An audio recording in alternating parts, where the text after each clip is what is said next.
The positions of the floor joists are determined by a number of factors, including the unsupported span, the depth of the joists, and the floor covering. The distance between floor joists is normally measured from the centre to the centre. Measuring from one side of the floor joists, mark their positions along the length of the wall plate, ensuring the first and last timbers are 50 mm away from the wall, or in this case, the end of the frame. If the positions of the floor joists will not fit equally within the given area, then the distance between the last two joists must be reduced to maintain the 50 mm margin from the end of the frame. Repeat the method of marking out on the opposite wall plate. Cut the floor joists to length and position them over the marking out on the wall plates. Secure the timber joists at both ends of the floor to the wall plates with galvanized roundhead nails.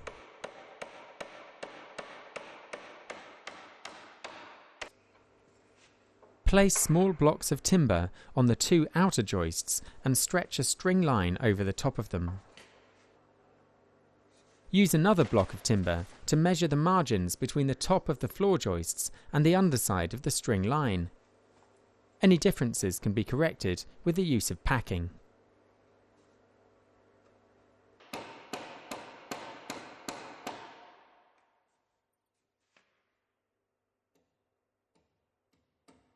Divide the total length of one floor joist by 4, providing the distances required between the strutting. Installing strutting into the floor structure will add stability and prevent the joists from twisting, which could cause damage to the ceiling finish below. Mark the positions of the strutting on the top edge on the two outer joists before stretching a chalk line between them to create straight lines across the remaining joists.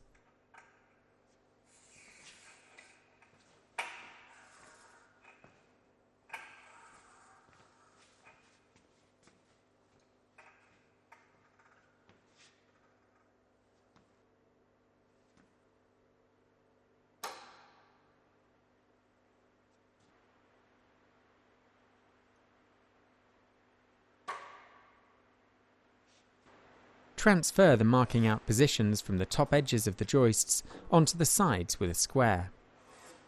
Use a combination square to mark approximately 5 mm from the top and bottom edges along the marking outlines on the sides of the joists.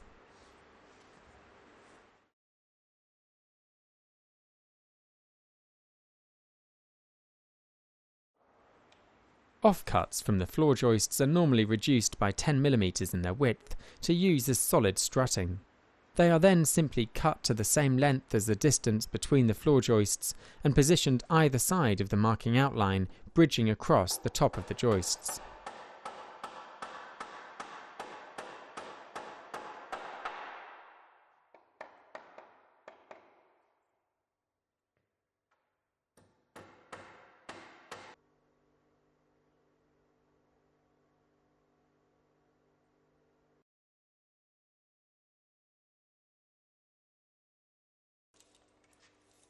Mark the depth of the joists on their top edge before deducting the 10 mm margin required for the strutting.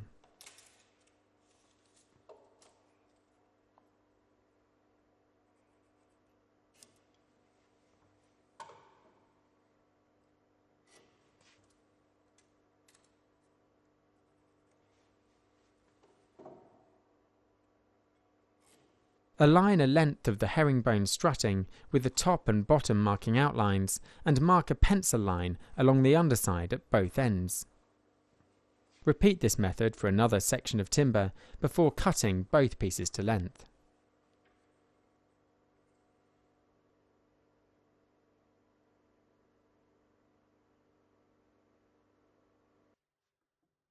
Make a shallow saw cut in each end of the strutting to enable a fixing to be inserted without the risk of splitting during or after fixing.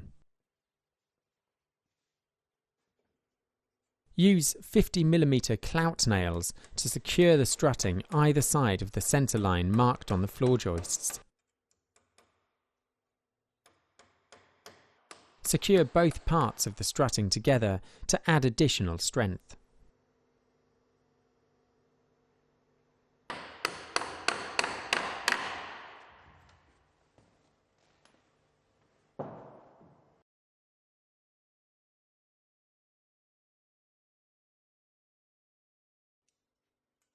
Proprietary strutting is commonly used in industry these days because it's simple to install and yet very effective. It's commonly available in standard lengths to suit the most common joist centres and secured with several clout nails inserted into the fixing holes located on either end.